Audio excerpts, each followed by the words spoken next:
The fluorescent lights of Hartsfield-Jackson's baggage claim hummed with mechanical indifference. Carousel 3 rotated endlessly, black rubber belts squeaking beneath the weight of forgotten luggage. Most travelers had moved on hours ago, claimed their belongings, rushed toward waiting cars and hotel shuttles. But one piece remained, a navy blue Samsonite hardshell, scuffed at the corners, baggage tags fluttering like tiny flags of surrender. And beside it, motionless as stone, sat an Akita Inu. The dog's cream-colored coat caught the harsh overhead lighting, creating a halo effect that made him seem almost otherworldly among the sterile airport architecture. His dark eyes tracked every person who approached, every security guard who slowed their patrol to observe him, every curious traveler who pulled out a phone to capture the scene. He didn't move, didn't whine, didn't beg. He waited.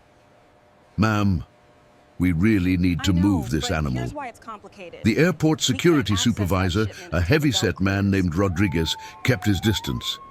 Something about the dog's stillness unnerved him more than aggression would have. He seems The perfectly baggage fine claim out there. manager, Claire Hutchins, tapped her tablet screen with mounting frustration. "I've called animal control twice. They're backed up with emergency calls. There was a warehouse fire in Buckhead. Someone's exotic pet collection got loose. Can't we just, move him ourselves?" Claire shot Rodriguez a look that could have stripped paint.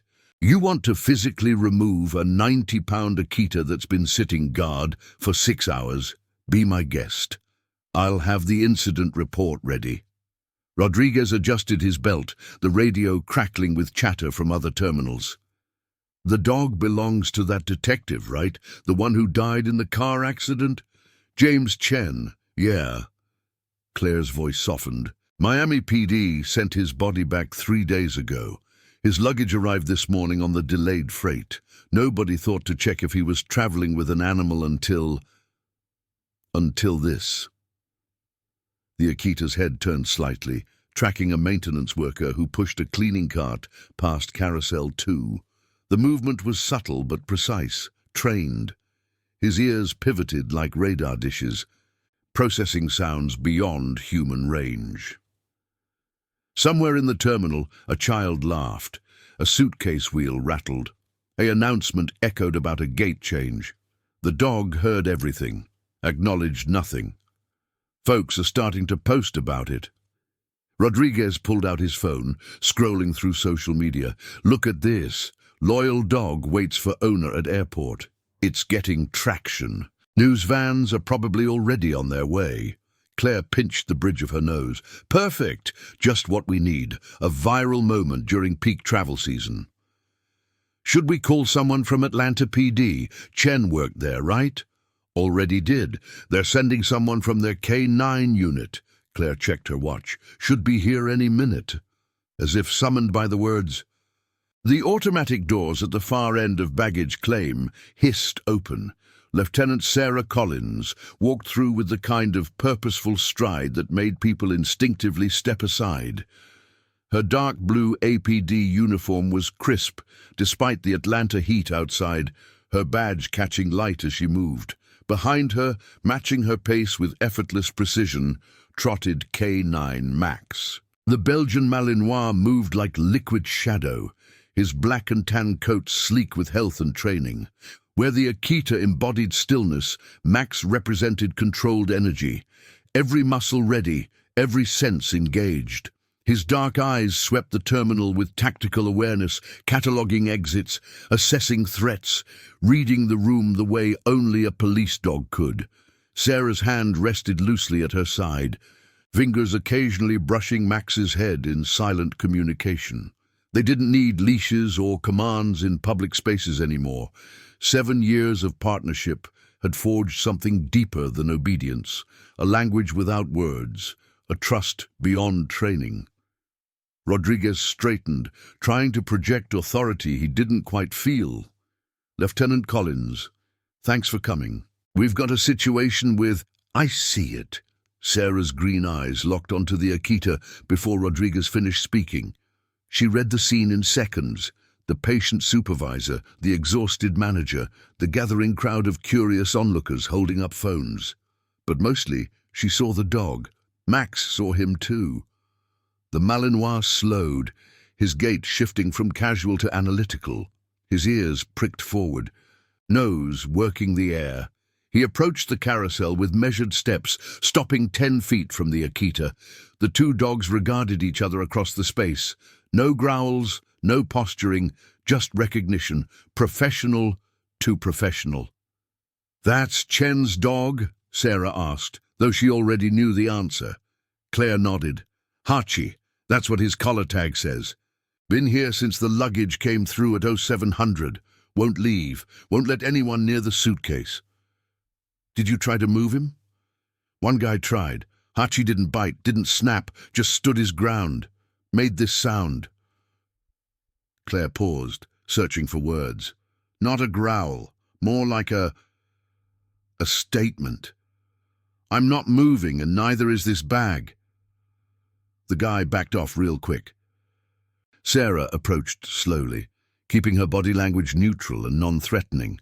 Max stayed at her heel, his presence a silent introduction. As she got closer, she could see details Rodriguez and Claire had missed from their nervous distance. The Akita's paws were positioned with precision, not just sitting, but bracing. His weight distribution suggested he could hold this position indefinitely, or explode into action within a heartbeat. His breathing was controlled, rhythmic. His gaze tracked Sarah's approach without alarm or aggression. This wasn't a traumatized pet clinging to the last remnant of his owner. This was a working dog maintaining a post. "Max, easy!" Sarah's voice was barely a whisper, but the Malinois understood. He sat, offering deference to the grieving Akita's space. Sarah knelt slowly, 5 feet from Hachi, putting herself at eye level. "Hey there, boy. I'm Sarah. That's Max. We knew Detective Chen. We're here to help." The Akita's eyes shifted to her face. For a moment, something passed between them. Not understanding, not comfort, but acknowledgement. She wasn't a threat. She spoke the language of handlers and partners. "You've been waiting a long time, haven't you?" Sarah's voice remained soft, steady. "Doing your job. Protecting what's important." Hachi's tail moved, once, twice, not wagging with joy, but responding to familiar tones, familiar concepts. Job, protect, important. Sarah's gaze moved to the suitcase. Standard luggage, nothing externally remarkable. But Hachi's positioning wasn't random. His body angled toward one specific corner of the bag, his attention fixed on a particular point. "Claire, did anyone examine this luggage? Open it? Check the contents?" "No. We were waiting for someone from the department. Figured it might be evidence or personal effects that needed proper handling." Sarah stood, circling slowly around the carousel. Max mirrored her movement on the opposite side, triangulating. It was their standard approach for suspicious packages. 2 angles, 2 perspectives, 2 sets of senses working in concert. As Sarah moved, Hachi's head turned, tracking her, but his body remained fixed, anchored to that specific position by the suitcase. "Max, check." The command was simple, but it unleashed years of training. Max approached the luggage with his nose leading, working in a systematic pattern, bottom to top, left to right. His breathing changed, became more focused. He circled once, twice, then sat directly in front of the bag's lower right corner. The same corner Hachi had been guarding. Sarah's pulse quickened. That wasn't coincidence, that was confirmation. "Rodriguez, I need everyone back. Clear this area now." The security supervisor's face went pale. "Is it a bomb? Should I call not a bomb, but something Chen wanted protected? Move the civilians. Get your people to establish a perimeter." Rodriguez fumbled for his radio, barking orders that sent baggage handlers and lingering travelers scrambling toward the exits. Within 90 seconds, Carousel 3 stood isolated, surrounded by yellow security tape and nervous guards. Sarah pulled on nitrile gloves from her tactical vest, approaching the suitcase with renewed caution. Hachi watched her every movement but didn't interfere. Max remained in his alert position, confirming what his nose had detected. The baggage tags fluttered in the air-conditioning breeze. Sarah lifted one, examining it in the harsh fluorescent light. Standard Delta Airlines tag. Flight information from Miami to Atlanta. Destination address, Chen's apartment in Midtown. Then she saw it. Beneath the printed barcode, so small she almost missed it, someone had written a sequence in pencil, not a typical notation. Too deliberate, too carefully placed. Numbers and letters that meant nothing at first glance, unless you knew what you were looking for. Sarah's mind raced through possibilities. Chen had been a detective for 12 years, specialized in organized crime, known for his attention to detail and his unconventional methods. If he'd hidden something in plain sight, it would be subtle, elegant, designed to look like random marks to anyone who didn't understand the context. She pulled out her phone, photographing the tag from multiple angles, zooming in on the pencil notation. The sequence repeated in a pattern, numbers in sets of 3, separated by dashes. Coordinates? No, wrong format. Case numbers? Possibly. Then it hit her. Evidence locker codes. Max, release. Sarah's voice carried new urgency. The Malinois stood, moving to her side. She turned to Hachi, extending her hand slowly. Good boy, you did good. You protected it until help came.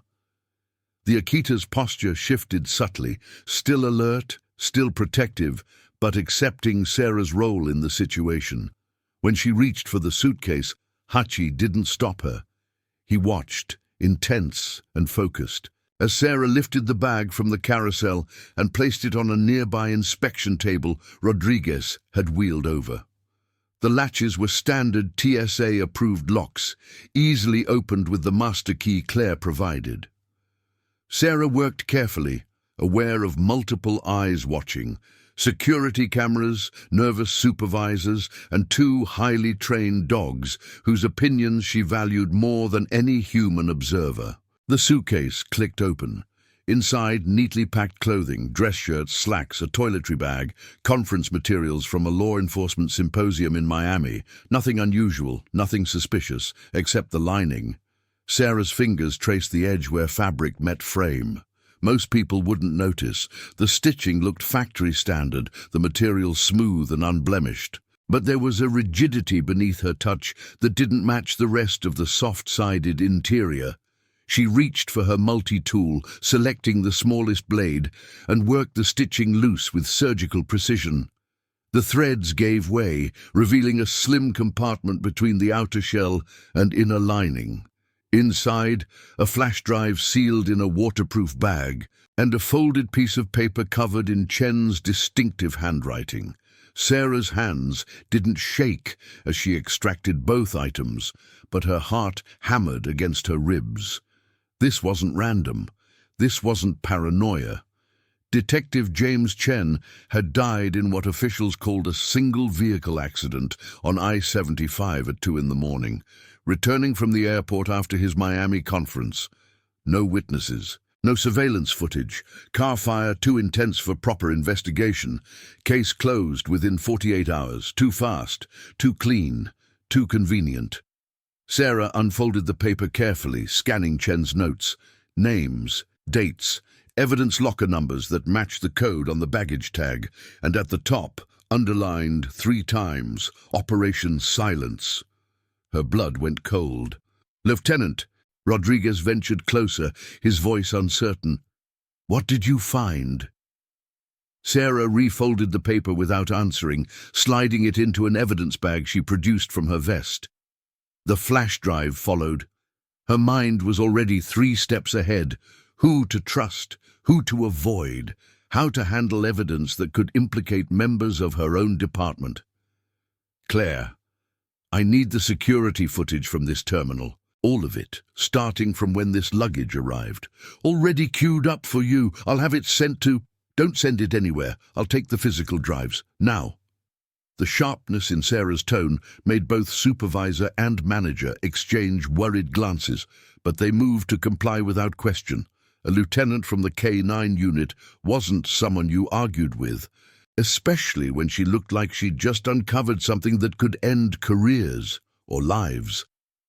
Sarah turned to Hachi, who remained beside the emptied suitcase, his vigil technically complete, but his purpose still driving him. She knelt again, this time meeting his eyes with understanding that went beyond species, beyond training, straight into the heart of what made a partner irreplaceable. He knew, didn't he? Chen knew something was wrong, knew he might not make it home, so he hid the evidence and told you to guard it until the right person came. Hachi's response was subtle, a slight lean toward her, a softening around his eyes. Not submission, but recognition. She understood. You did everything right. Sarah's voice cracked slightly, emotion breaking through professional composure. James would be proud. You're a good boy, the best boy. Max moved closer, his nose touching Hachi's shoulder in a gesture of canine solidarity. The Akita accepted the contact, some of the rigid tension finally leaving his body. He'd completed his mission. The evidence was secure, but Sarah knew the real mission had just begun. She stood, pulling out her phone and scrolling through contacts. Not Captain Voss, Chen's old mentor, the one who'd closed the accident investigation so quickly. Not Lieutenant Harrison from Homicide, who'd pushed back when Sarah questioned the official findings. Not anyone whose name might appear in whatever Chen had documented on that flash drive. She needed someone outside the department, someone Chen would have trusted with something this explosive. Her finger hovered over a contact, FBI Field Office, Atlanta Division, Agent Marcus Rivera, Corruption Task Force. Before she could dial, Hachi barked, just once, sharp, urgent. Both Sarah and Max turned instantly toward the Akita, reading his body language. His ears were flat, his gaze fixed on the terminal entrance. Every muscle in his body had gone rigid again, not guarding, not waiting, alerting to a threat. Sarah's hand moved instinctively to her service weapon, eyes scanning the crowd that had gathered beyond the security perimeter. Travelers with phones, news crews setting up cameras, airport staff trying to manage the situation, and there, partially obscured by a support column, a figure in plain clothes. Dark jacket despite the summer heat, baseball cap pulled low, watching the scene with more than casual interest. When Sarah's eyes found him, he turned and walked away. Not running, that would draw attention, but moving with purpose, disappearing into the flow of travelers heading toward ground transportation. Rodriguez, who was that? Dark jacket, blue cap, just left through the main exit. The supervisor squinted at the crowd. Didn't see anyone matching that description. Want me to check cameras? Add it to the footage I'm taking. I want every person who entered this terminal in the last 8 hours identified. Sarah returned her attention to the dogs. Max had positioned himself between her and the direction the figure had gone, his hackles slightly raised. Hachi remained focused on the same area, his alert posture unwavering. 2 trained police dogs from different handlers with different specializations, both reacting to the same threat. That wasn't coincidence either. Sarah made her decision. She couldn't take Hachi to the station, not until she knew who to trust. Couldn't leave him at animal control, too vulnerable, too exposed. Chen had risked everything to protect evidence that could bring down corrupt officers. The least Sarah could do was protect his partner. Claire, I'm taking Hachi into protective custody. I'll handle the paperwork later. Right now, I need to get him somewhere safe. He's not your dog, Lieutenant. There are protocols. Detective James Chen died protecting something important. His dog just helped me recover evidence in an active investigation. That makes Hachi a material witness. I'm authorized to secure his safety by any means necessary. It wasn't exactly true, and Claire knew it, but she also recognized the look in Sarah's eyes. The look that said this went beyond protocol, beyond policy, into territory where doing the right thing mattered more than following the right procedures. "Okay," Claire said quietly, "but when this blows up, remember I tried to follow procedure." "Noted. Max, come." Sarah attached Max's lead, not because she needed to control him, but because it signaled they were moving operational. She turned to Hachi, extending her hand. "You're with me now, boy. Chen trusted me to find this. I trust you to help me figure out what to do with it." The Akita stood, his movements stiff from hours of motionless waiting. He moved to Sarah's side, falling into step with a precision that spoke of years working with a handler who valued discipline and partnership. As they walked toward the exit, Sarah, Max, and Hachi moving in formation, Rodriguez called out behind them, "Lieutenant, what should I tell the press? They're going to want a story." Sarah paused at the doorway, looking back at the empty carousel, the abandoned suitcase, the space where a loyal dog had kept vigil for 6 hours, waiting for someone to understand. Tell them the truth. Tell them a good dog did his job. And now, it's time for us to do ours. She walked into the Atlanta heat, 2 K9 partners at her side, carrying evidence that could either expose corruption at the highest levels of the police department or get her killed trying. Behind them, Carousel 3 continued its endless rotation, empty of luggage, empty of witnesses, but not empty of meaning. James Chen had left a message in the only way he could, through the partner who would never abandon a post, never stop protecting what mattered, never give up until help arrived. And help had finally come. Now came the hard part, staying alive long enough to deliver justice for a detective who'd paid the ultimate price for getting too close to the truth. Sarah's phone buzzed. A text from an unknown number. "Walk away while you still can."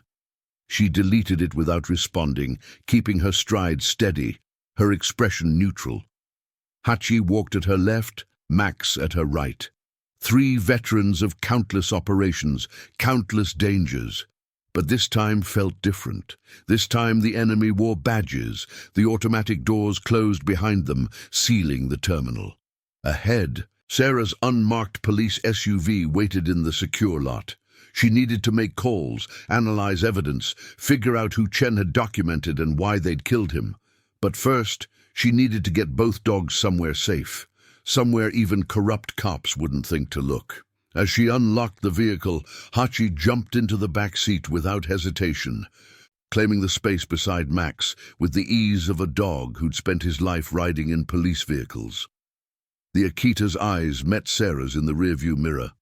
The waiting was over. The hunt had begun. The safe house sat in East Atlanta Village, tucked between a vintage record store and a closed tattoo parlor. 3 stories of converted industrial space that the APD used for witness protection and undercover staging. Most officers didn't know it existed. Sarah counted on that ignorance keeping them alive. She killed the engine 2 blocks away, scanning rooftops and parked cars through habits that had saved her life more than once. Rush-hour traffic crawled past on Flat Shoals Avenue, commuters oblivious to the conspiracy unfolding in their city. The late afternoon sun painted everything in shades of copper and shadow. "Max, Hachi, wait." Both dogs remained still in the back seat, reading her tension, responding with professional calm. Sarah pulled out her phone, typing a message to the only person she trusted with this information. Agent Marcus Rivera answered on the first ring. "Collins, I got your message. You weren't kidding about the sensitive nature. Can you meet me? I've got Chen's evidence. And Marcus, it's bad. Worse than we thought." Silence on the line then. "Where are you?" "Safe House Echo 7. Can you get here without being followed? Give me 2 hours. Sarah, be careful. If Chen was right about who's involved." "I know, 2 hours. And Marcus, come alone." She ended the call before he could ask questions she didn't want to answer over an unsecured line. The FBI had resources the APD couldn't match. Forensic analysis, protective custody, federal jurisdiction that could bypass local corruption.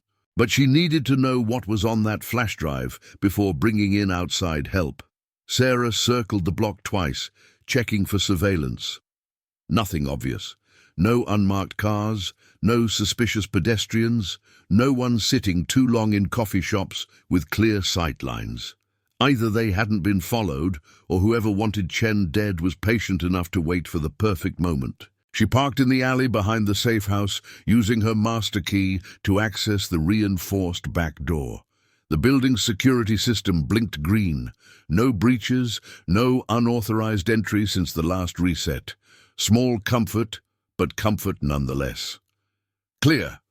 Max moved through the doorway first, his training taking over. Hachi followed close, his Akita instincts making him naturally protective of unfamiliar spaces. Sarah brought up the rear, her hand resting on her holstered Glock. The interior smelled of dust and disuse. Concrete floors, exposed brick walls, minimal furniture. A couch that had seen better decades, a folding table, metal chairs. Upstairs held sleeping quarters and a bathroom. The third floor was empty storage. But the basement, that's where Sarah needed to be. She flipped switches, bringing harsh LED light to the underground space that served as the safe house's nerve center. Banks of monitors, encrypted computers, evidence storage lockers. Everything an investigation needed when the regular channels couldn't be trusted. "Max, Hachi, down!" Both dogs settled near the stairs, positioning themselves with tactical awareness. Max faced the entrance they'd come through. Hachi watched the interior door that led to the building's main stairwell. Between them, they had 360 coverage. Sarah pulled the flash drive from her pocket, still sealed in its waterproof bag. Chen's handwritten notes lay beside it on the table, the words seeming to carry weight beyond their ink and paper. Operation Silence, evidence locker numbers, dates spanning the last 18 months, and names, officers she'd worked with, respected, trusted. Captain Derek Voss topped the list, underlined so many times the paper had nearly torn. Her hands trembled as she broke the seal on the bag. The computer booted slowly, its security protocols demanding passwords and biometric verification. Sarah used her credentials, then added secondary authorization codes that flagged this session as classified investigation. If anyone tried to trace her access, they'd hit federal encryption that would take days to crack. The flash drive mounted with a soft chime. 14 folders, hundreds of files, photos, audio recordings. Spreadsheets, scanned documents. Chen had been thorough, obsessively so. Every folder was dated and labeled with clinical precision. Sarah opened the first one. Voss, initial concerns. A photo filled the screen. Captain Derek Voss in plain clothes, standing outside a warehouse in southwest Atlanta.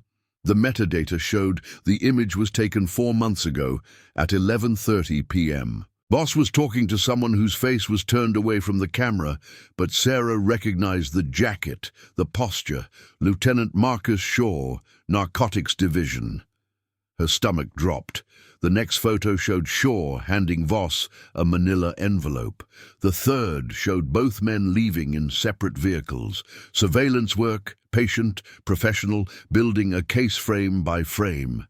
Sarah clicked through more folders.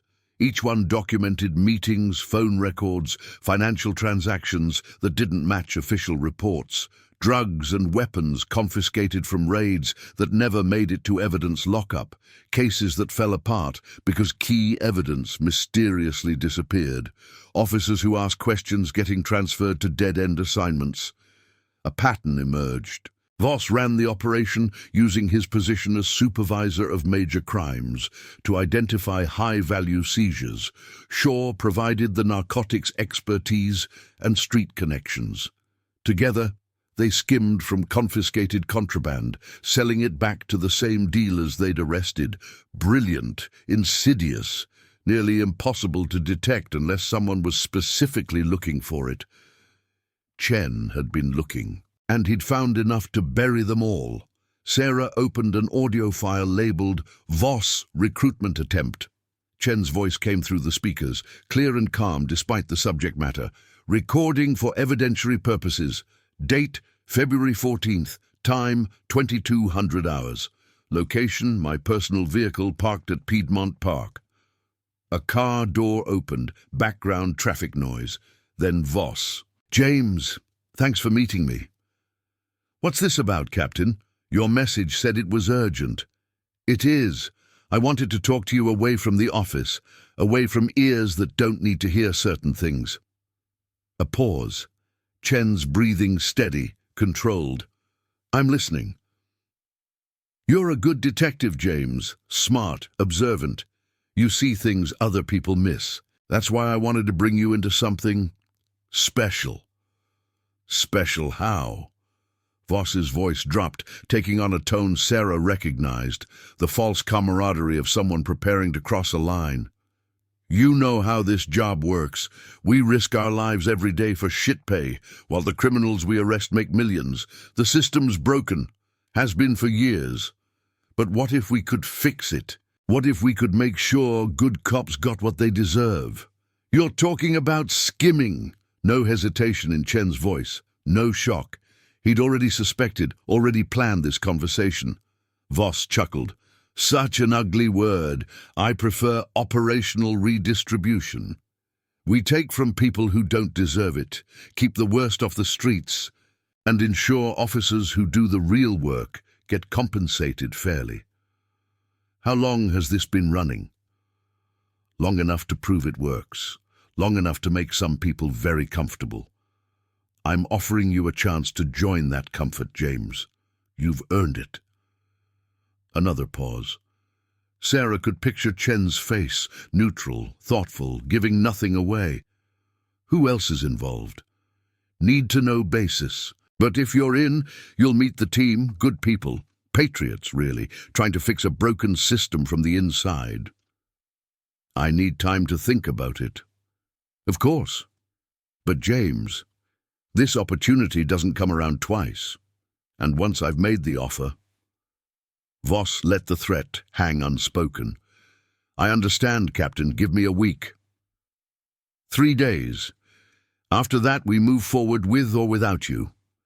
The recording ended. Sarah sat back, her mind racing. Chen had bought himself time with false cooperation, using those 3 days to gather more evidence, document more corruption, build an airtight case. But someone had figured out his game. Someone had decided the risk of exposure outweighed the value of recruitment, so they'd killed him, made it look like an accident. Closed the investigation before anyone could dig deeper. Sarah opened the next folder. Conspiracy members. Confirmed. 23 names. Officers from patrol, narcotics, major crimes, even 2 from internal affairs. The corruption ran deeper than she'd imagined, a cancer that had metastasized throughout the department. And at the center, Captain Derek Voss, her former instructor at the academy, the man who'd recommended her for K9 unit, the officer everyone respected, the leader people followed without question, a monster hiding behind a badge. Movement upstairs snapped Sarah's attention away from the screen. Both dogs were on their feet, ears forward, focused on the basement door.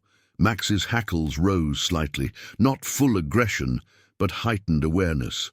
Sarah drew her Glock, moving to the stairs. Max, Hachi, hold. She ascended carefully, weapon leading, every sense alert. The main floor appeared empty, afternoon light streaming through dirty windows. Nothing moved. Nothing made sound. Then glass shattered in the back room. Police K9, identify yourself. Sarah's voice carried authority born from years of confronting armed suspects in tight spaces. No response. Just the crunch of someone moving through broken glass, trying to be quiet and failing. Sarah keyed her radio. Dispatch, this is Unit 7K9. Possible 1031 at Safe House Echo 7, requesting immediate backup. Static. The radio was dead. They'd jammed it, which meant this wasn't random, this was coordinated. Sarah whistled, 2 short bursts. Max and Hachi bounded up the stairs, taking positions on either side of her. Both dogs understood the situation without commands. Someone had come for them, someone who knew where they were. The safe house had been compromised. "Last warning! Come out with your hands visible!"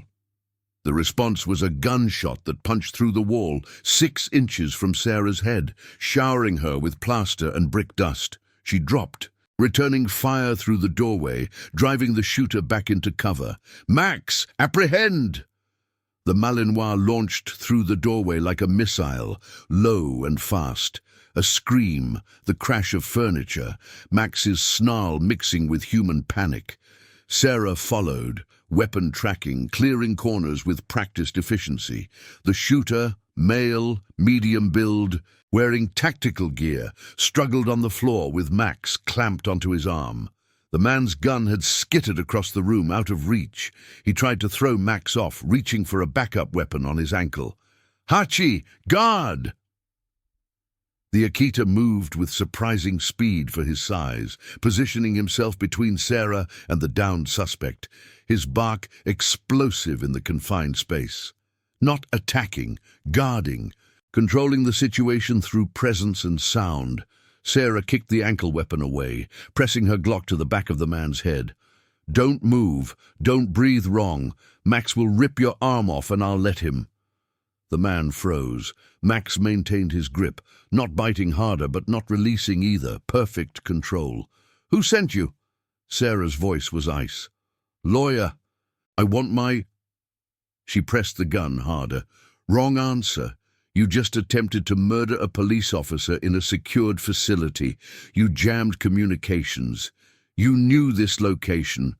So I'll ask again. Who sent you?" Blood leaked from where Max's teeth had found purchase. The man's face was pressed against the concrete floor, his tactical vest riding up to expose a radio clipped to his belt. Sarah grabbed it, stepping back. "Max, release, guard!" The Malinois let go but remained inches from the suspect's face, ready to re-engage at the slightest provocation. Hachi circled to cover the other angle, boxing the man in. The radio crackled. A voice, distorted but recognizable. "Status?" Sarah didn't respond. She counted to 10, waiting. The voice came again, more urgent. "Baker, do you copy? Status report." She recognized that voice. Lieutenant Marcus Shaw, the same officer Chen had photographed meeting with Voss. "Baker is compromised," Sarah spoke clearly into the radio. "This is Lieutenant Collins, Atlanta PD K9 unit. I'm taking your asset into custody. Tell whoever sent you that I have Chen's evidence, all of it. And if anyone else comes through that door, I'm uploading everything to the FBI." Silence on the radio. Then, "You're making a mistake, Collins. You don't understand what you're dealing with." "I understand perfectly. You're dirty cops selling confiscated drugs. Chen figured it out and you killed him. Now you want to kill me and destroy his evidence. It's not that simple. It never is. But here's what's going to happen. I'm walking out of here with both dogs and the evidence. You're going to let me go, because if anything happens to me, copies of everything Chen collected go to the FBI, the DEA, and every news organization in Georgia. Your choice, Shaw." Another pause. Sarah could almost hear the calculations happening on the other end. Risk versus reward. Exposure versus containment.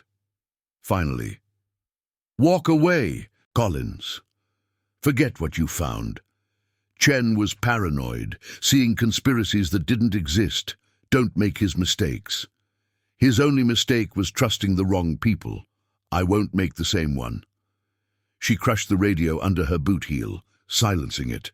The suspect on the floor groaned, testing Max's patience. The Malinois growled, a sound that made grown men reconsider their life choices. Sarah zip-tied the suspect's hands behind his back, checking him for additional weapons. She found 2 knives, another magazine for his pistol, and a phone with its GPS disabled. Professional gear, professional preparation. These weren't street thugs. They were trained operators, probably former military. Hired specifically because they could do what sworn officers couldn't be seen doing, wet work against one of their own. "Who are you? Really?" Sarah hauled the man into a sitting position, forcing him to meet her eyes. He smiled through bloodied lips. "You already know. Just like you know this doesn't end here. You can't run forever." "Don't have to run forever. Just long enough." She dragged him to a support column, securing his zip-tied wrists to a metal ring bolted into the concrete. He wasn't going anywhere without tools. Sarah ran back to the basement, grabbing the laptop, flash drive, and Chen's notes. She swept everything into a tactical bag, adding extra magazines for her Glock and the backup pistol she kept in the safe house locker. Footsteps on the roof. More than one person, moving with tactical precision. They'd sent backup, or Shaw had decided talking was finished. Sarah bolted up the stairs. "Max, Hachi, come!" Both dogs followed without hesitation, their training overriding any confusion about the situation. They trusted Sarah the way they'd trusted their handlers, completely, without reservation. She led them to the back door, the same way they'd entered.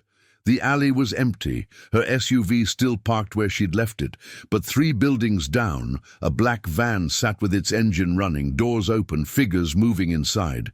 Containment team. They'd surrounded the block. Sarah's mind raced through options. Fight through. Too risky with civilians nearby. Call for backup. Her radio was jammed, and she didn't know who else was compromised. Surrender, not an option while she was the only thing standing between Chen's evidence and permanent burial. That left escape. She whistled, signaling the dogs into the SUV. They jumped in without question, Max taking his usual front passenger seat, Hachi settling in the back. Sarah threw the tactical bag in, started the engine, and slammed the vehicle into reverse. The SUV rocketed backward down the alley, tires screaming.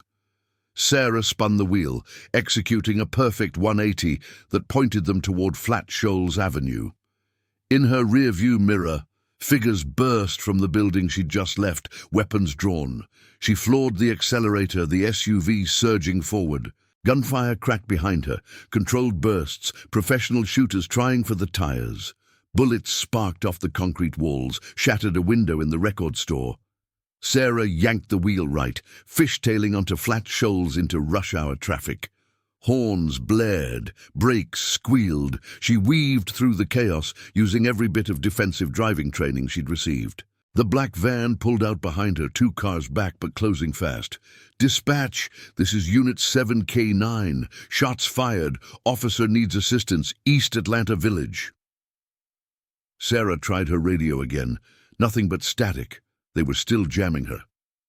She grabbed her personal cell, speed-dialing Rivera. The FBI agent answered on the first ring.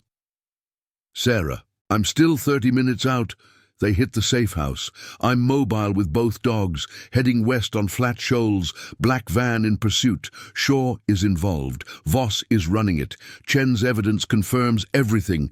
Get to Federal Plaza. I'll have agents meet you at the entrance. Don't stop for anything." The line went dead as the van rammed her rear bumper, trying to force her into oncoming traffic. Sarah fought the wheel, keeping control, accelerating through a red light that brought more horns and angry shouts. Max barked, sharp, urgent. Sarah glanced right just as a second vehicle pulled alongside, a grey sedan with tinted windows. The passenger window rolled down. She saw the gun before she could react. Time slowed. Sarah yanked the wheel left. The SUV lurching across lanes. The gunshot that would have hit her head instead shattered her side window, spraying glass across the interior. Hachi barked from the back seat, not fear, but alert. He'd seen something Max hadn't, his Akita instincts reading the threat pattern. The grey sedan swerved, trying to box her in against the black van. Professional driving, professional tactics. These weren't amateurs improvising. This was a planned intercept. Sarah spotted an opening, a gap between two buses. She punched through it, sideswiping a parked car with a metallic scream that scattered pedestrians. The buses provided momentary cover, blocking her pursuer's line of sight. She used those precious seconds to change direction, turning hard onto a side street that led toward downtown. Narrower roads, more traffic, harder to coordinate a vehicular assault, but also fewer escape routes. The van appeared again, 3 blocks back. The sedan took a parallel street, trying to cut her off. They knew the city, knew the streets. Home field advantage. Sarah's phone buzzed. A text from an unknown number. "Stop running. We just want to talk." She threw the phone onto the dashboard, focusing on driving. Lies. They wanted her dead. Wanted Chen's evidence destroyed. Wanted the conspiracy to stay buried. But Chen had trusted his partner to protect the evidence, and now Hachi had passed that trust to Sarah. She wouldn't let either of them down. Federal Plaza was 12 blocks away, 12 blocks through hostile territory, hunted by people who wore the same badge she did, protected by 2 dogs who'd already proven they'd defend her with their lives. Sarah gripped the wheel tighter, checking her mirrors, calculating angles and speeds. 12 blocks. She just needed to survive 12 more blocks. Then let the FBI sort out which cops were dirty and which ones were just following corrupt orders. Behind her, Max and Hachi maintained their positions, alert and ready, understanding without words that the danger wasn't over. It had only just begun. Federal Plaza rose 32 stories above downtown Atlanta, its glass and steel facade reflecting the dying sun like a fortress of bureaucracy and power. FBI field office occupied floors 12 through 18, isolated, secured, theoretically untouchable by local corruption. Theoretically. Sarah killed the engine in the underground parking garage, her hands still gripping the wheel, despite the SUV being stationary. Adrenaline crash hit hard, making her fingers tremble, her breath come in shallow gasps. Max pressed his head against her shoulder, offering silent support that helped steady her racing heart. In the back seat, Hachi watched the garage entrance with unwavering vigilance, his Akita instincts still on high alert despite the supposed safety of their location. Agent Marcus Rivera appeared at her window, flanked by 4 other agents in tactical gear. His dark eyes assessed the bullet holes in her vehicle, the shattered windows, the damage from the chase. When he met Sarah's gaze, she saw genuine concern beneath his professional composure. "You made it." He opened her door, helping her out on legs that felt like water. "We heard shots fired over the scanner. Local PD is reporting an active shooter situation in East Atlanta Village." There was no active shooter, just dirty cops trying to silence a witness. Sarah's voice came out harder than intended, sharpened by anger and fear. "They jammed my radio, ambushed a secured location. How did they know where I was, Marcus? We'll figure that out. Right now, let's get you and the evidence somewhere secure." Rivera signaled his team. "Thompson, Martinez, take the K9s to holding. Comfortable space, water, food. These dogs are material witnesses." Sarah's hand shot out, gripping Rivera's arm. "No, they stay with me. Max and Hachi are the only ones I trust right now." "Sarah, they tried to kill us 30 minutes ago. Until we know how deep this goes, those dogs don't leave my sight. Non-negotiable." Rivera studied her face, reading the determination that bordered on desperation. He nodded slowly. "Okay. But they come into the secure briefing room.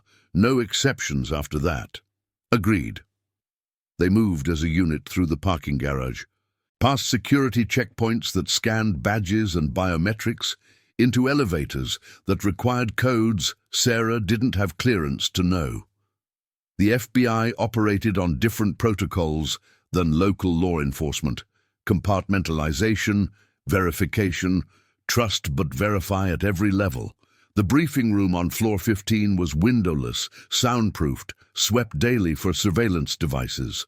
A long conference table dominated the space, surrounded by screens showing secure feeds from various field operations. 3 other agents waited inside, their faces unknown to Sarah, but their body language screaming federal authority. Lieutenant Sarah Collins, Atlanta PD K-9 Unit. Rivera made introductions with economical efficiency. This is Special Agent Patricia Huang, Cybercrimes, Special Agent Thomas Delacroix, Organized Crime, and Assistant Special Agent in Charge Jennifer Martinez, who'll be running point on this investigation. ACC Martinez was 50, iron-gray hair pulled into a severe bun, eyes that had seen too many dirty cops to be surprised by one more. She gestured to a chair. Sit, talk, start from the beginning and don't leave anything out. Sarah sat, Max and Hachi flanking her chair like furry bodyguards. She pulled the tactical bag onto the table, extracting the laptop, flash drive, and Chen's handwritten notes. Detective James Chen was murdered 4 days ago.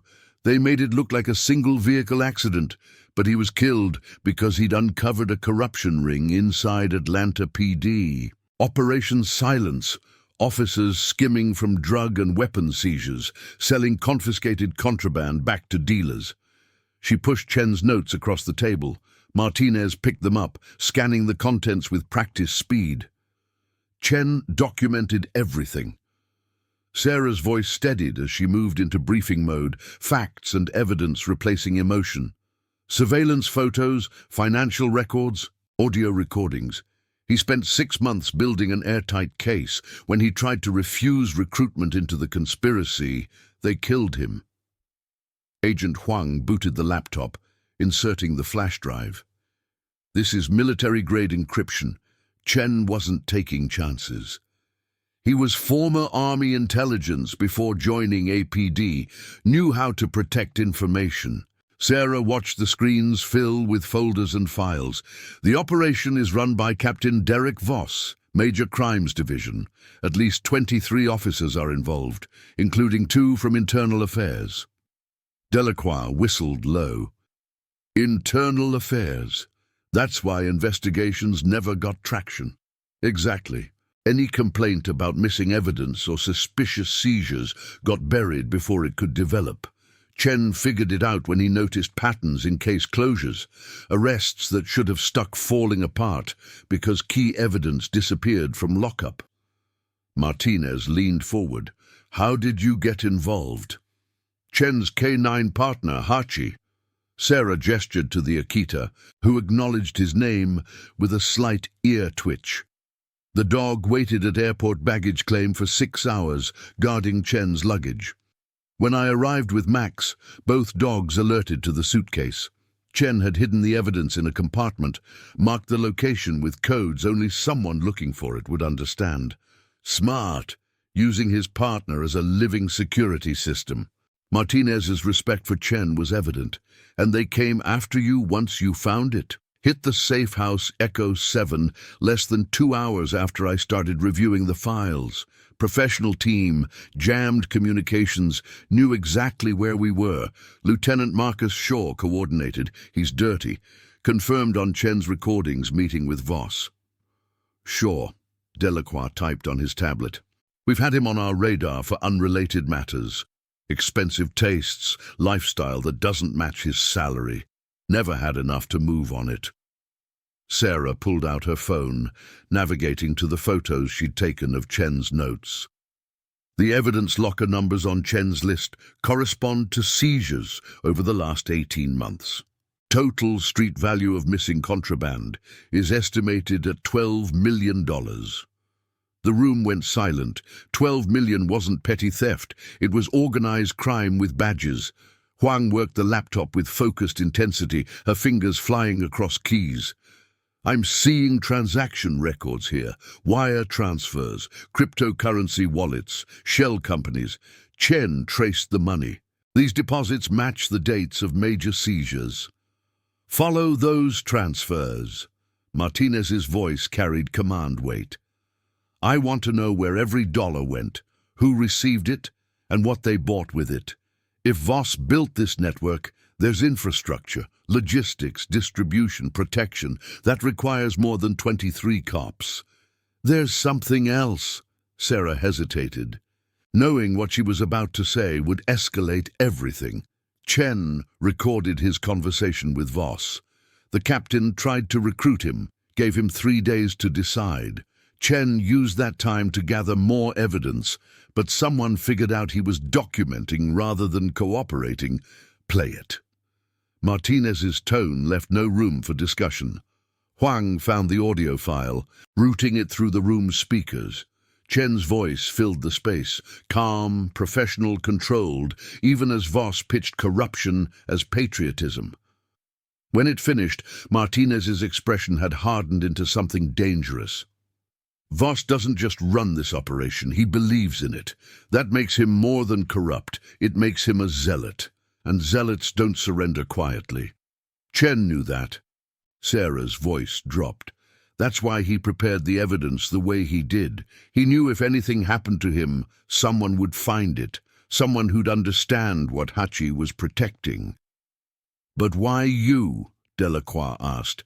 "No offense, but you're K9 unit, not major crimes or internal affairs. Why would Chen trust you'd be the one called to the airport?" Sarah had asked herself the same question. "Because I'm outside the conspiracy. Chen couldn't know who was dirty and who was clean in his own division. But K9 unit operates independently. We're called for specific situations, searches, tracking, suspect apprehension. When Hachi wouldn't leave the luggage, airport security called for K9 expertise. And Chen knew his partner's behavior would trigger that call." Martinez nodded slowly. Brilliant, desperate, but brilliant. Max shifted position, drawing Sarah's attention. The Malinois was staring at the closed door, his posture suggesting he'd heard something in the hallway.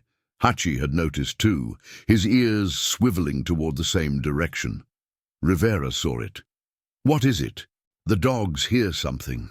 Sarah stood, hand moving instinctively toward her service weapon. Could be nothing but...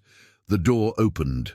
A man in a suit stepped through, late 50s, silver hair, carrying himself with authority that came from decades in law enforcement. Captain Derek Voss. Sarah's hand closed on her Glock, drawing before conscious thought caught up. "Don't move." Rivera and his team reacted instantly, weapons appearing, surrounding Voss in a practiced formation. The captain raised his hand slowly, his expression more annoyed than threatened. "Stand down, Lieutenant. I'm here at the invitation of ACC Martinez." Sarah's eyes snapped to Martinez, who nodded confirmation. "It's okay, Collins. Lower your weapon." "No." Sarah kept her Glock trained center mass. "This man runs Operation Silence. Chen's evidence proves it. He had Chen killed and sent a team to kill me." "Sarah, listen." Rivera's voice carried calm authority, trying to de-escalate. "Chen recorded Voss trying to recruit him. His name is on every piece of evidence." Sarah's finger rested along the trigger guard, discipline keeping it from the trigger itself. "He's not here to cooperate. He's here to see what we know." Voss smiled, cold, calculating, the smile of someone who held cards no one else could see. "Actually, Lieutenant, I'm here to surrender, and to offer you a deal that might save your life." Max growled, low, dangerous. Hachi stood, moving closer to Sarah's side. Both dogs recognized a threat, even when it came wearing a friendly face. Martinez gestured to Rivera. "Clear the room. Everyone except me, Collins, and Captain Voss." "Ma'am, that's not protocol," Rivera started. "I'm aware. Do it anyway, and take the K9s." "They stay with me." Sarah's voice left no room for argument. "Protocol or not, those dogs are witnesses. They don't leave my sight." Martinez studied Sarah for a long moment, then nodded. "The dogs stay. Everyone else, out." The other agents filed out reluctantly, leaving Sarah, Martinez, Voss, Max, and Hachi in the suddenly too small briefing room. Voss lowered his hands slowly, moving to a chair like he owned the building. "Chen was my protege. Did you know that?" Voss's voice carried genuine sadness beneath the calculation. "I trained him Mentored him, recommended him for detective. He was brilliant, saw patterns others missed, thought 3 steps ahead. That's why I wanted him in Operation Silence. That's why you killed him when he refused. Sarah's Glock remained steady. I didn't kill him. Voss met her eyes without flinching. I tried to stop it. But I don't run this operation alone, Lieutenant. I'm middle management, and when the people above me decided Chen was a liability, they acted without my approval. Bullshit! Sarah's voice was flat. Chen's evidence shows you coordinating everything. It shows me coordinating the Atlanta branch, but Operation Silence extends beyond this city, beyond this state. It's franchised, Lieutenant. A business model applied across multiple departments, multiple jurisdictions. I run Atlanta. Someone else runs Savannah. Someone else runs Columbus. And above us all, people you've never heard of make the real decisions. Martinez leaned forward. If that's true, give us names, locations, organizational structure. That's the deal I'm offering. Voss pulled a flash drive from his pocket, placing it on the table. Everything I know about the network, names, locations, how the money flows, who provides protection, in exchange for witness protection and immunity from prosecution. Sarah laughed, bitter, angry. You murdered a good cop and you want immunity. I didn't murder anyone, and before you refuse, consider this. Chen's evidence exposes the Atlanta operation. That's 23 officers, maybe 30 with support staff, but the network has hundreds of members across the Southeast. If you don't accept my help, you'll spend years prosecuting small fish while the sharks disappear. Or we follow Chen's evidence to its logical conclusion and roll up the entire organization. Martinez's voice was ice. You won't, because the organization has contingencies. Voss's smile returned colder than before. Chen's death looked like an accident because professionals handled it. Collins's attack today will be blamed on gang retaliation for past K9 operations. If you arrest me now, 3 other officers die tomorrow in similar accidents. The network protects itself. Sarah's finger moved to the trigger. Give me one reason not to end this now. Because I'm your best chance at justice for Chen. Voss's expression shifted, showing something that might have been genuine regret. He was right about everything. The corruption, the rot, the betrayal of everything we're supposed to stand for. I've been part of it for 7 years, and I'm tired. Tired of watching good cops get killed for asking questions. Tired of serving masters who care about nothing but profit. So why now? Why surrender? Martinez asked. Because Chen's death crossed a line I can't uncross. He was family to me, and they killed him without hesitation, without consultation, like he was just another problem to eliminate.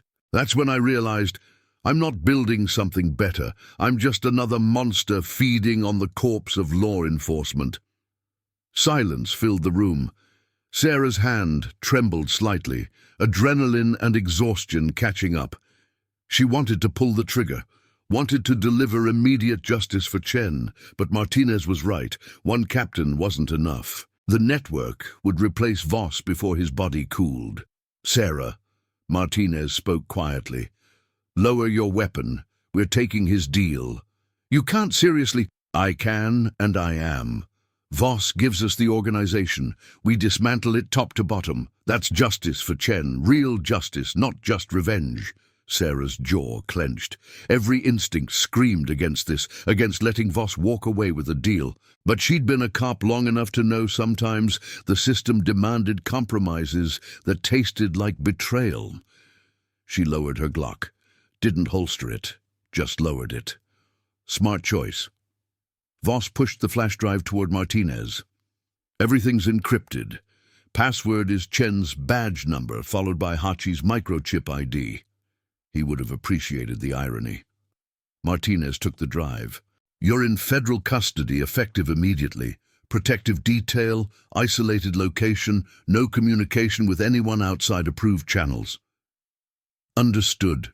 One more thing. Voss looked at Sarah. They'll come for you again. The network doesn't forgive exposure. Chen learned that. Now you will too. Let them come. Sarah's voice was pure steel. Max and Hachi took down your first team. We'll take down the next one too. Voss stood slowly, raising his hands as Rivera and two agents entered to take him into custody. As they led him toward the door, he paused, looking back at Hachi. Chen loved that dog more than anything. Trained him personally, spent every off-duty hour with him. Hachi was his family. Voss's voice cracked slightly. I'm sorry I couldn't protect them both. Then he was gone, escorted into the federal system's protective embrace. Sarah holstered her weapon, her hands finally stopping their trembling. Max pressed against her leg, offering comfort without words. Hachi sat at attention, watching the door where Voss had disappeared, his expression unreadable. Martinez activated the intercom. Huang, Delacroix, we've got a second drive. Priority 1 decryption. I want the full organizational structure by morning. She turned to Sarah. You did good work today, Lieutenant. Chen would be proud.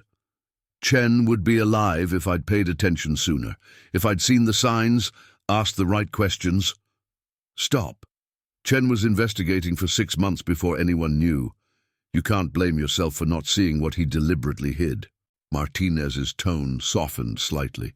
Go home. Get some rest. We'll have protective detail on you and the dogs until this is resolved. I'm not going home. Home is compromised. They know where I live, where I work, who I care about. I'm staying here until every name on Chen's list is in custody. That could take weeks. Then I'll be here weeks. Sarah looked down at Max and Hachi. These dogs protected Chen's evidence when he couldn't. Now I protect them until the job is finished. Martinez studied her for a long moment, then nodded. Floor 17 has secure sleeping quarters for protective custody witnesses. You'll stay there. Full access to our facilities, but you don't leave the building without escort. Understood. And Sarah, when this goes public, and it will go public, Atlanta PD is going to burn. Good officers will be painted with the same brush as the dirty ones. Your career might not survive the fallout. Sarah thought about Chen, about a good detective murdered for doing his job right, about Hachi, waiting 6 hours at a baggage carousel because his handler had trained him to protect evidence above all else, about Max, who'd been her partner through 7 years of danger and triumph. If my career can't survive doing the right thing, then it's not a career worth having. Martinez smiled, genuine warmth breaking through professional distance. I think you and I are going to get along just fine, Lieutenant. The ASAC left, taking Chen's evidence to begin the massive investigation that would reshape Atlanta law enforcement. Sarah sank into a chair, exhaustion hitting like a physical force. Max jumped onto the chair beside her, resting his head on her lap. Hachi moved closer, his solid presence a reminder that she wasn't alone in this fight. Good boys. Sarah's voice was barely a whisper. Both of you. The best boys. Outside the briefing room, the FBI machine ground into motion, analysts examining evidence, agents coordinating arrests, prosecutors preparing cases. The network that had killed Chen would soon learn what happened when you silenced a detective who'd planned for his own death. But in that quiet moment, Sarah allowed herself to grieve. For a cop she'd never met, for a dog who'd lost his partner, for the corruption that had rotted the department she'd sworn to serve. Tomorrow would bring arrests and testimony and the beginning of justice. Tonight, she just sat with 2 dogs who understood loyalty better than most humans ever would. And she promised them both, silently, fiercely, that Chen's death would mean something. That Operation Silence would finally be silenced, that the waiting was over. The call came at 3 in the morning. Sarah jolted awake in the secure quarters, hand instinctively reaching for her Glock before her eyes fully opened. Max was already on his feet, ears forward. Hachi stood by the door, alert despite being roused from sleep. Her phone screen glowed in the darkness. Agent Rivera. Collins. Her voice was rough with interrupted sleep. "We've got a problem. Voss is gone." Sarah was moving before Rivera finished the sentence, pulling on her tactical vest, checking her weapon. "Gone how?" "He was in federal custody. Transport to the safe house was ambushed 20 minutes ago. 2 agents dead. Driver critical. Voss disappeared with his escort. Special Agent Thomas Delacroix." The name hit like a punch. Delacroix, one of the agents who'd been in the briefing room, who'd heard everything, who'd known exactly where Voss would be and when. Delacroix is dirty. "Looks that way. We're running full background now, but it's bad, Sarah. Voss played us. The deal was a setup to identify who knew what. Now he's in the wind with a dirty Fed helping him disappear." Sarah's jaw clenched. She'd known something felt wrong about Voss's surrender, but Martinez had been convinced, and Sarah had let herself be overruled. Chen's voice echoed in her memory from that recording. "I understand, Captain." Playing along, buying time, pretending cooperation while planning his next move, Voss had learned from Chen's playbook, and now 2 more agents were dead. "Where's Martinez?" Sarah attached Max's tactical vest, the one with reinforced plating and APD insignia. Hachi didn't have gear, but the Akita's natural protection instincts made up for lack of equipment. "Coordinating manhunt operations. Every available unit is searching, but Voss has a head start and inside knowledge of our protocols." Rivera's frustration bled through the line. "Sarah, there's something else. Your phone received a message 10 minutes ago. Unknown number. We traced it to a burner cell, but the content..." "What did it say?" "The warehouse on Huff Road. Come alone or more cops die. You have 1 hour." That's it. No other context. Sarah's blood went cold. Huff Road ran through an industrial wasteland on Atlanta's southwest side. Abandoned factories. Empty lots, the kind of place where bodies disappeared and nobody asked questions. Perfect location for an ambush. It's a trap. Obviously, which is why Martinez ordered me to tell you to stand down. We're sending tactical teams to every warehouse on that road. If Voss is there, we'll extract him. Sarah looked at Max and Hachi, both dogs ready for action despite the impossible hour. "How long until your teams are in position?" 45 minutes minimum. Sarah, don't even think about. Chen died because Voss eliminated him before anyone could intervene. How many more agents die while we wait for proper protocol? Sarah grabbed her tactical bag, checking magazines. "Send your teams, but I'm going now." "God damn it, Collins!" 1 hour, Marcus. Voss specified 1 hour. That means he's on a timeline. Either he's got transport arranged, or he's planning something that requires me specifically. Either way, waiting gives him the advantage. Silence on the line. Rivera knew she was right, even if he hated it. "Okay, but you wear a wire, audio and GPS tracking, and you take backup. I'm coming with you." "No, you coordinate the tactical response. If this goes sideways, I need someone outside who knows the full picture." Sarah paused, her voice softening slightly.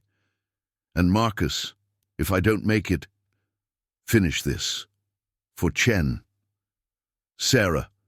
She ended the call before he could argue further. Some decisions couldn't be made by committee. 20 minutes later, Sarah's SUV rolled through Atlanta's empty streets. Max in the passenger seat, Hachi in the back. The wire Rivera had insisted on sat heavy against her chest, transmitting everything to the FBI command center. GPS showed her position moving steadily southwest toward Huff Road. The city looked different at this hour, stripped of its daytime energy, reduced to shadows and streetlights, a few homeless encampments, late-night delivery trucks. The occasional patrol car that didn't know one of their own was driving toward a confrontation that could end everything.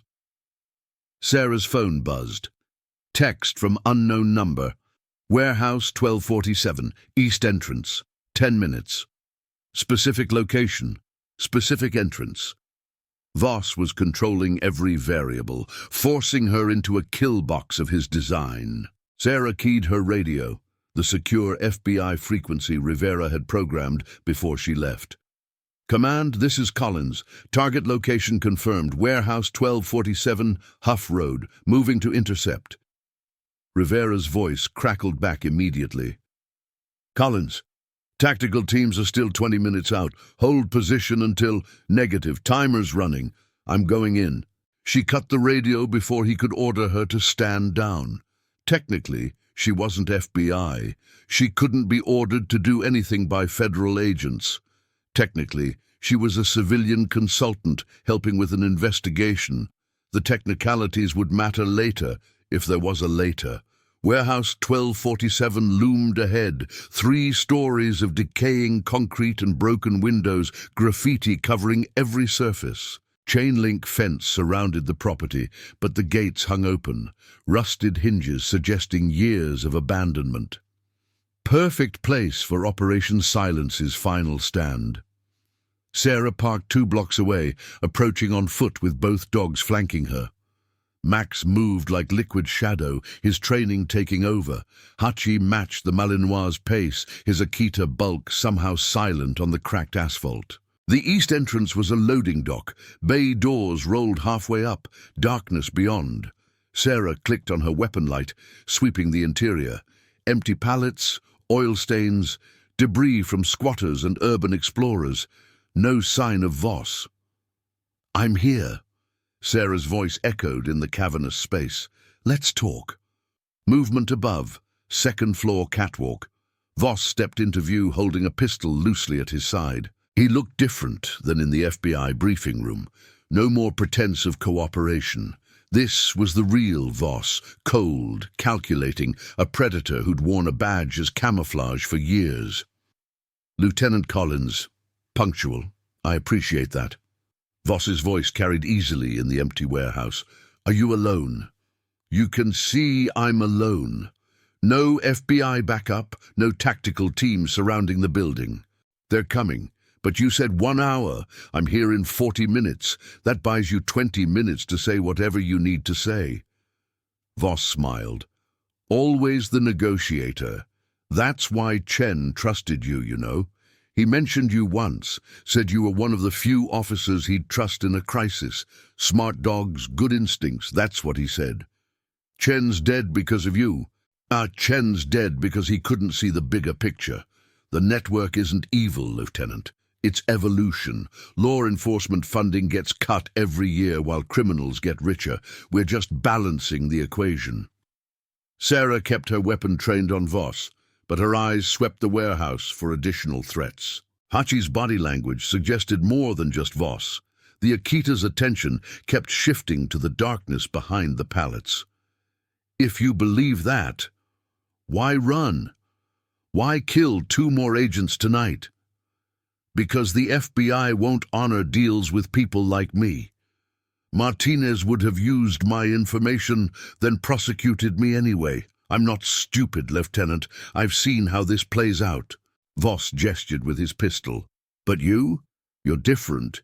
You actually care about justice, about doing things right. That's why I wanted to meet. To kill me. To offer you something better. Join us. Take Chen's place in the organization. You've got the skills, the connections, the reputation. People trust you. That's valuable. Sarah's finger tightened on the trigger. You killed my friend's partner, and you want me to work for you. I want you to survive what's coming. The network knows you have Chen's evidence. They know you're the key witness in whatever the FBI builds. You've got maybe a week before they decide you're too dangerous to leave alive.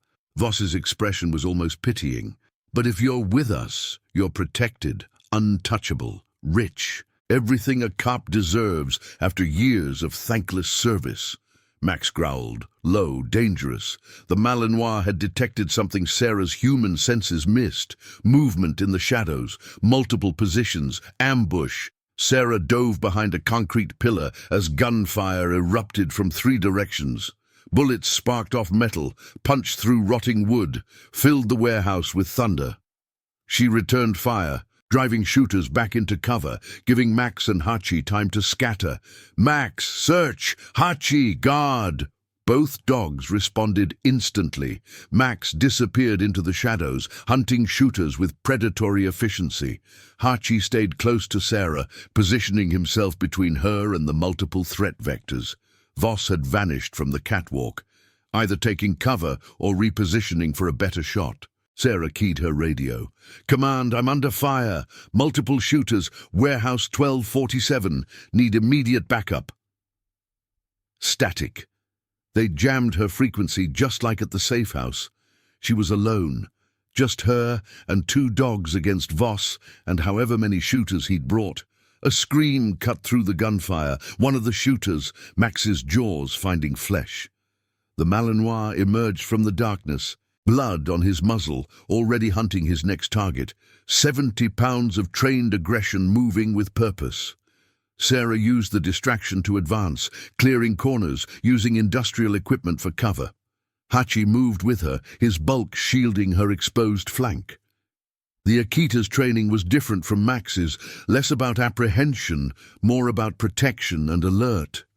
But Chen had cross-trained him in tactical support, and that training showed now. Another shooter broke cover, firing wildly. Sarah put 2-round center mass, dropping him before he could adjust his aim. Professional assessment said the shooters weren't professionals. Panicked fire, poor positioning, amateur tactics. Voss had recruited local muscle, not trained operators. That was his first mistake. "Voss!" Sarah's voice carried authority born from 7 years leading K9 operations. "It's over. FBI tactical teams are 2 minutes out. Surrender now." "They're not coming, Lieutenant." Voss's voice came from somewhere above. 3rd floor, maybe the roof access. Delacroix gave me their response timeline. I've got 15 minutes before the first units arrive. More than enough time to finish this. Sarah spotted movement on the 2nd floor catwalk, another shooter trying to flank her position. She fired twice, hitting the railing beside him. He ducked back, buying her precious seconds. Then Hachi barked. Sharp, urgent, the alert that had started this entire investigation. Sarah turned just as a figure emerged from behind her, knife drawn, moving silent and fast. One of the shooters had circled through the darkness, gotten past her perimeter, was closing for the kill. Hachi launched. 90 pounds of Akita hit the attacker like a freight train, driving him backward into a support column. The knife clattered away. The man screamed as Hachi's jaws clamped onto his arm, not mauling, but controlling, holding, waiting for Sarah's command. "Hachi, hold!" The Akita maintained his grip, immobilizing the threat. Sarah zip-tied the shooter's free hand to the column, securing him before moving on. 3 shooters down, at least 2 more active, plus Voss. Footsteps above, running toward the roof access. Voss was retreating, probably had extraction planned. Helicopter or vehicle waiting nearby. If he made it out, the network would hide him forever. Sarah sprinted for the metal stairs leading up, Max appearing at her side like he'd been summoned. The Malinois understood. Pursuit mode, chase the fleeing suspect. Don't let them escape. 2nd floor was darker, more debris, collapsed sections that made navigation treacherous. Sarah's weapon light swept ahead, clearing angles, watching for ambush points. Max's nose worked overtime, tracking Voss's scent through the industrial decay. Movement, 3rd floor catwalk. Voss, running for the roof door. Sarah raised her weapon but couldn't get a clean shot through the metal grating. "Max! Apprehend!" The Malinois exploded up the next flight of stairs, faster than any human could match. Sarah followed, her legs burning from the climb. Adrenaline pushing past exhaustion. She reached the 3rd floor just as Max caught Voss at the roof door. The captain went down hard, Max's jaws locked on his leg. Voss screamed, trying to bring his pistol around for a shot that would kill the dog. Sarah fired first. Her round hit Voss's hand, sending his weapon spinning away. He collapsed. Max releasing his leg to go for the throat, trained to escalate if the suspect remained threatening. "Max, release! Guard!" The Malinois backed off but stayed inches from Voss's face, ready to re-engage instantly. Sarah advanced carefully, weapon trained on the man who'd orchestrated Chen's murder. who'd tried to have her killed, who'd betrayed everything a badge represented. Voss clutched his bleeding hand, his leg torn from Max's attack. "You can't win this, Collins. The network is bigger than me, bigger than Atlanta. They'll replace me before morning." "Maybe, but you won't be around to see it." Sarah keyed her radio again, hoping the jamming had stopped. "Command, this is Collins. Suspect in custody, warehouse 1247, third floor. Need immediate medical and transport." This time, Rivera's voice came through clear. "Collins, we're 60 seconds out. Hold position." "Copy that. Suspect is secured. Multiple hostile shooters down. Building clear." Sarah heard it then, sirens in the distance, growing closer.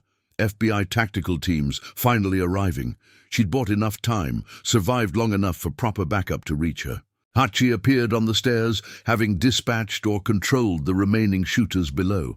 The Akita moved to Sarah's side, his presence solid and reassuring. Both dogs had done their jobs perfectly, protecting, pursuing, neutralizing threats. Chen had trained Hachi well, and Max had proven once again why he was the best partner Sarah could ask for. Voss laughed, bitter, defeated. "Chen would be proud of you. And his dog, that stupid, loyal, perfect dog who wouldn't leave a suitcase because his handler taught him to protect evidence above everything else. Hachi's not stupid. He's just better at being loyal than you ever were at being a cop." Tactical teams flooded the building, their lights and voices bringing order to chaos. Paramedics appeared, treating Voss's wounds roughly enough to show their opinion of dirty cops. Rivera took the stairs 2 at a time, his face showing relief mixed with frustration. "You're insane. You know that, right?" Sarah holstered her weapon, her hands finally starting to shake now that the immediate danger had passed. "Probably, but it worked. Barely. If those dogs hadn't—" Rivera trailed off, looking at Max and Hachi with new respect. "They saved your life multiple times. They're good at that." Sarah knelt, wrapping her arms around both dogs. Max leaned into her, accepting praise. Hachi stood rigid for a moment, then relaxed slightly, the first time since Chen's death that the Akita had let his guard down completely. "We got them all." Rivera consulted his tablet. 4 shooters in custody, 1 dead from Max's engagement. Delacroix was waiting outside in a getaway vehicle. We scooped him up before he realized the plan had failed. And Voss's second flash drive? The one he claimed had the full network? Real. Huang's team confirmed it. Names, locations, organizational structure exactly like he promised. We've got simultaneous raids launching in 6 cities at dawn. Operation Silence is finished. Sarah stood, looking down at Voss as paramedics loaded him onto a stretcher. The captain met her eyes, his expression unreadable. "Chen won in the end," Sarah said quietly. "He died protecting the evidence that brought you down. That's the kind of cop he was." "And what kind of cop are you, Lieutenant? The kind who follows orders or the kind who gets people killed?" "I'm the kind who finishes what good cops start, even if it costs me everything." Voss smiled, sad, knowing. "Then you're already dead. You just don't know it yet." The paramedics carried him away, down the stairs toward medical care and federal custody. This time, there would be no deals, no transportation ambushes. Voss would spend whatever remained of his life in a federal supermax, watching his network crumble from a concrete cell. Sarah walked to the roof access, pushing open the door Voss had been running toward. Dawn was breaking over Atlanta, painting the sky in shades of orange and purple. Beautiful, peaceful, a stark contrast to the violence inside. Max joined her, sitting at attention while his tail wagged slightly. Hachi came more slowly, his Akita dignity reasserting itself now that the mission was complete. "Good boys," Sarah's voice cracked. "The absolute best boys. Chen would be proud of both of you." Her phone buzzed. Text from Martinez. "All raids successful. 73 arrests across 6 states. Operation Silence is officially silent." "Well done, Lieutenant." Sarah looked at the dogs, who'd made it all possible. Max, her partner of 7 years, who'd been there through every danger, every triumph. And Hachi, who'd lost his handler but never stopped doing his job, protecting Chen's evidence until someone worthy could carry it forward. "Let's go home," she said, "real home. Not safe houses or federal facilities, just home." Both dogs followed her down the stairs, through the warehouse that had almost been her grave, past the agents and officers who'd arrived too late, but whose presence mattered anyway. Justice for Chen hadn't come easy. It had cost lives, required sacrifices, demanded everything Sarah had to give, but it had come. And that, in the end, was all that mattered. 3 weeks after the warehouse, Atlanta Police Department headquarters prepared for a ceremony that would reshape how the city viewed its law enforcement.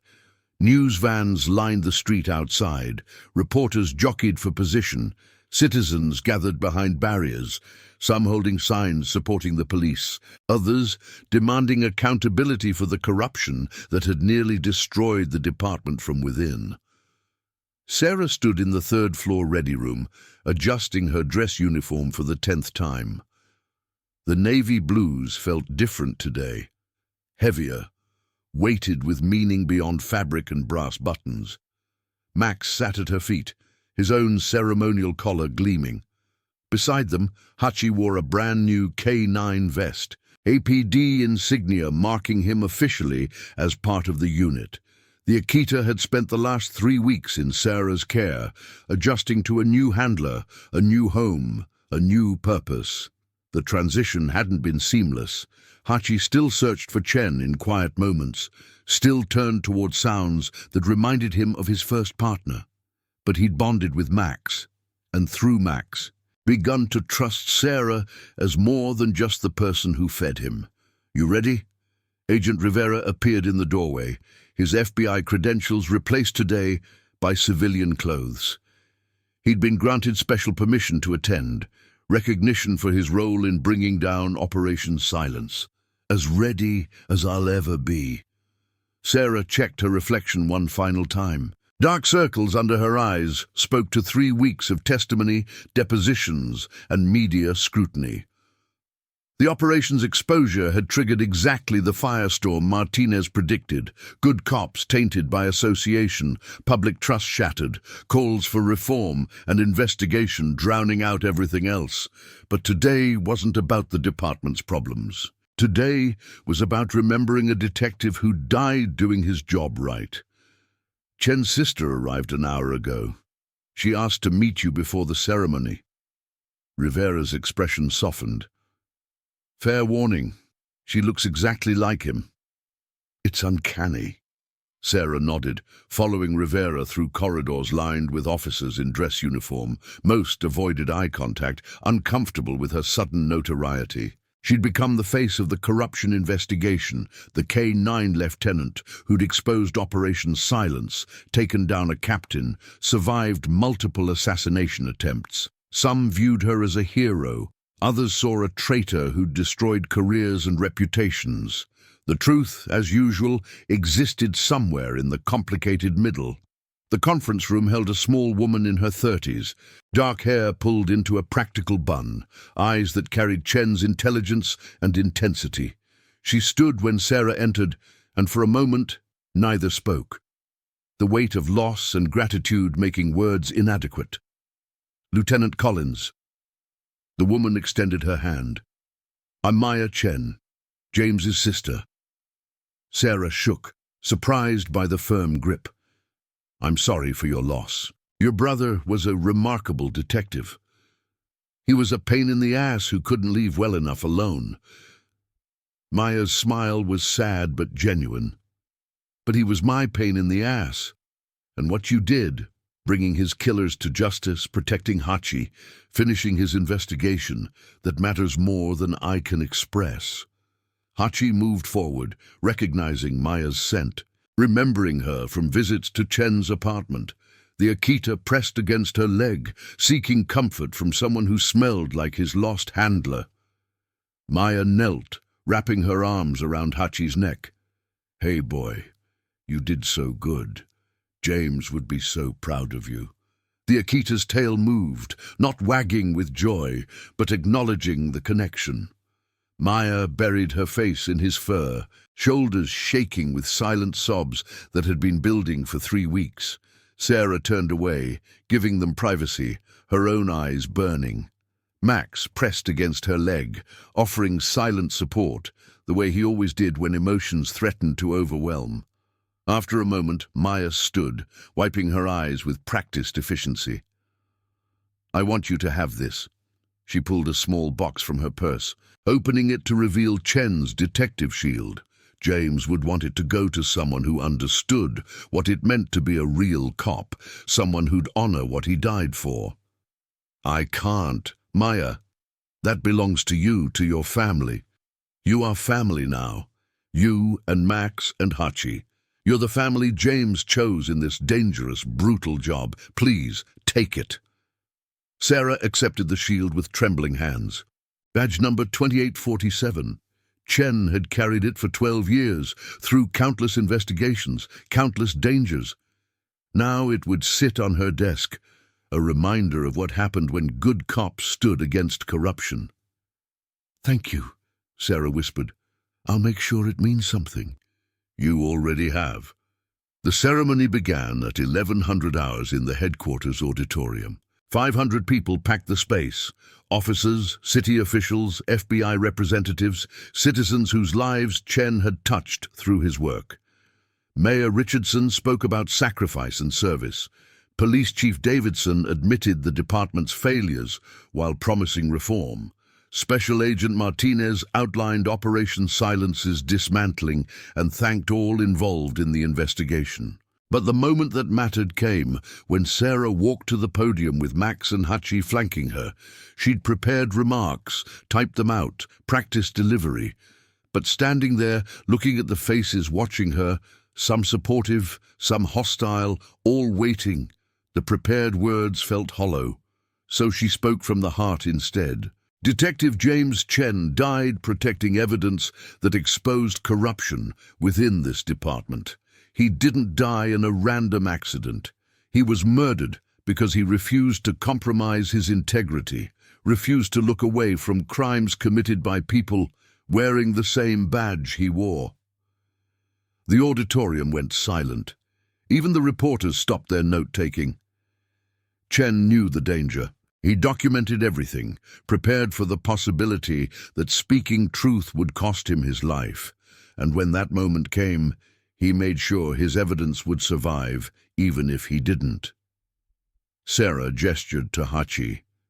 He trained his partner to guard that evidence, to wait, to protect it until someone who could be trusted arrived. Hachi sat at attention, professional despite the crowd, the cameras, the weight of attention. For 6 hours, this dog maintained his post at an airport baggage carousel, wouldn't leave, wouldn't let anyone near the suitcase containing Chen's hidden files.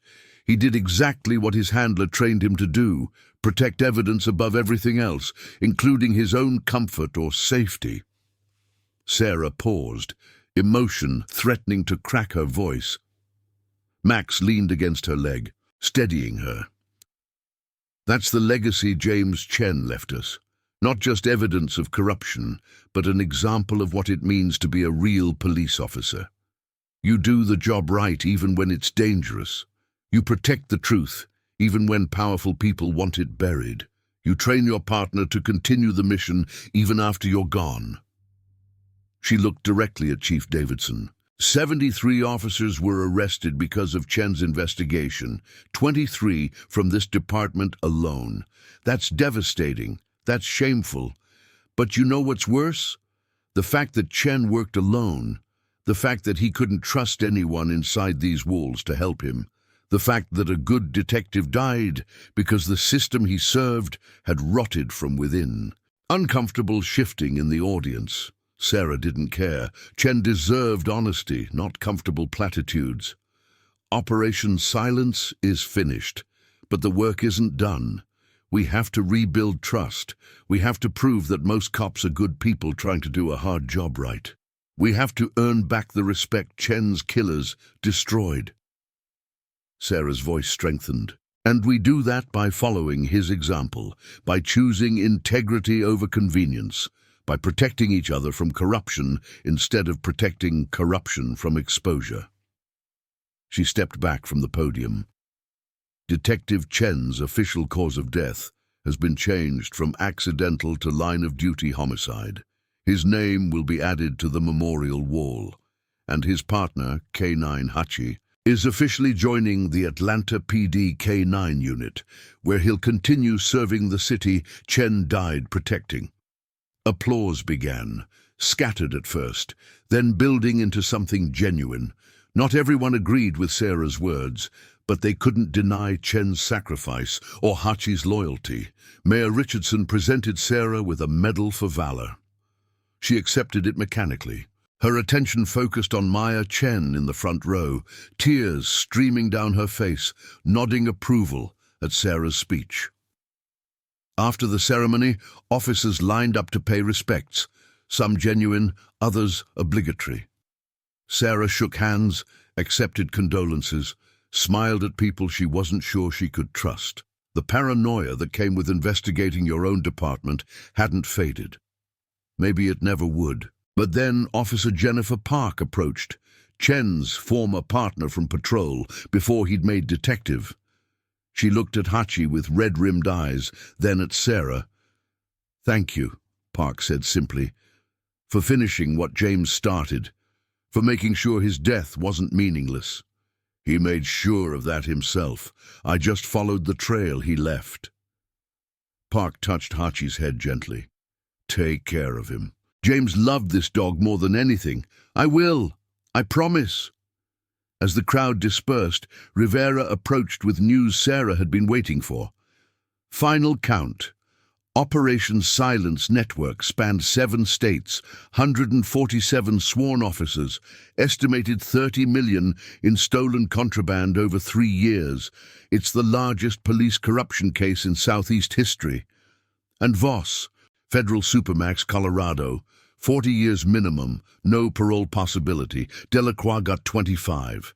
Shaw turned state's evidence for a reduced sentence, 15 years. Rivera shook his head. Lot of careers ended because Chen couldn't let it go. Lot of criminals wearing badges got what they deserved. There's a difference. True. Rivera extended his hand. You did good work, Collins. Really good work. If you ever want to jump to federal law enforcement, I'd sponsor your application personally. Sarah smiled. I appreciate that, but K9 unit is where I belong. Max and Hachi need me here. Lucky dogs. After Rivera left, Sarah gathered both dogs and headed to her truck. The afternoon sun painted Atlanta in golden light, the city moving forward, oblivious or indifferent to the ceremony that had just concluded. But Sarah had one more stop before this was truly finished. Oakland Cemetery sat in the heart of Atlanta, historic graves dating back to the Civil War, mixed with modern markers. Chen had been buried in the newer section, beneath a simple headstone that listed his name, dates, and badge number. No elaborate epitaph. Just the facts of a life spent in service. Sarah parked near the entrance, leading Max and Hachi through the grounds toward Chen's plot. The cemetery was quiet, peaceful, a sharp contrast to the violence that had ended his life. The headstone was simple grey granite. James Chen, 1988, 2025. Detective, Atlanta Police Department. Badge 2847. Integrity above all.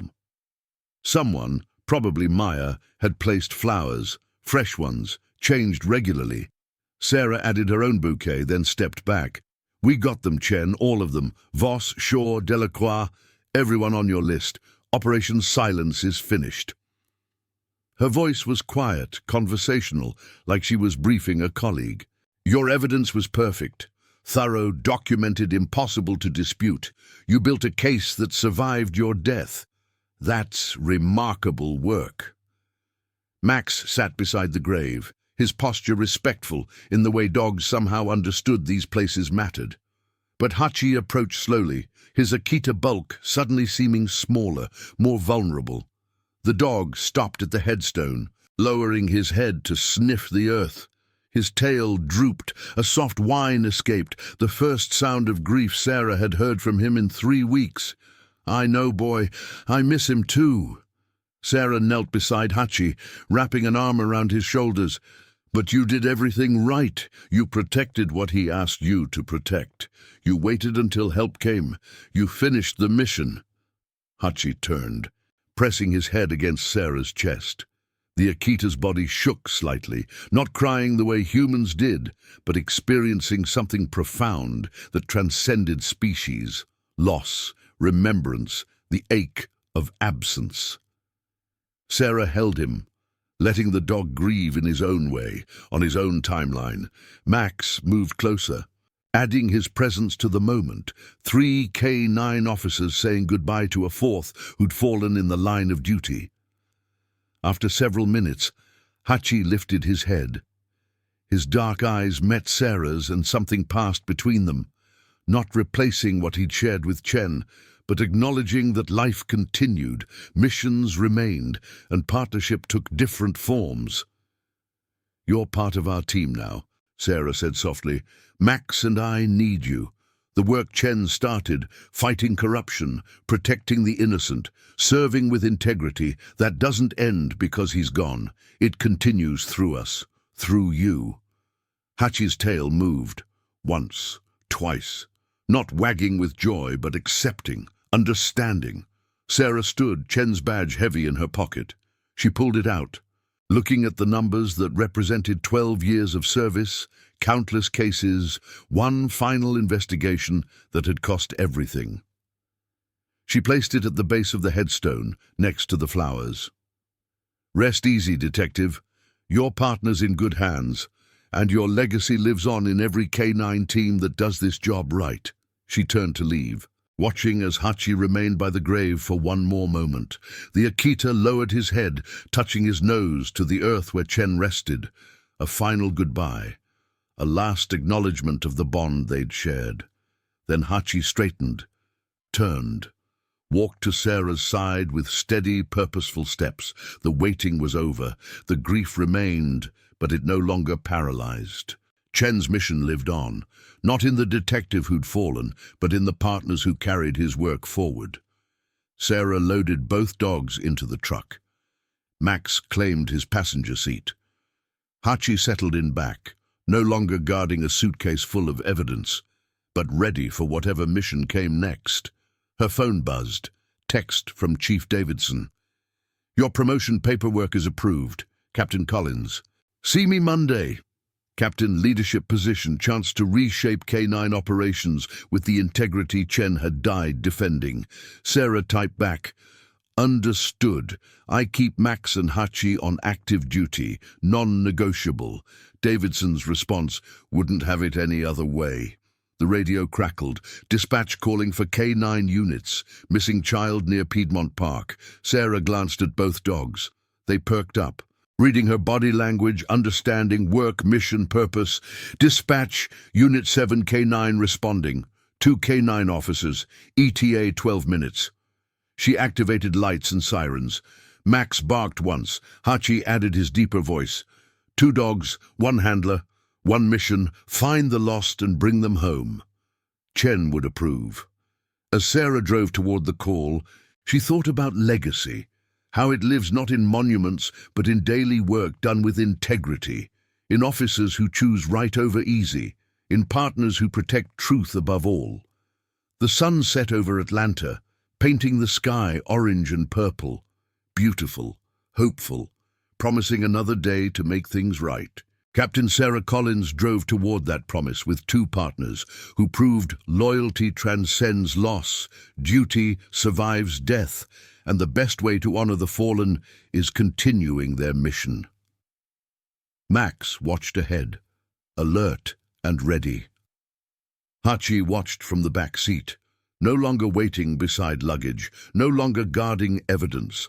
Now he guarded something more important. The future of law enforcement done right. Chen's legacy lived on, not in medals, but in daily work, in standing against corruption, in training partners to protect truth above all. The radio crackled with updates. Sarah acknowledged, adjusting her route. Behind her, both dogs settled into ready positions, not broken by loss, not retired, ready to serve, ready to protect. Ready to prove badges meant commitment to something greater than self. Chen had understood that, had died defending it. And his legacy, carried by a captain and 2 K9 officers, would ensure his death meant something. The truck raced through Atlanta, sirens wailing, 3 partners responding to the call that defined their work. Someone needed help. And they were coming. The end.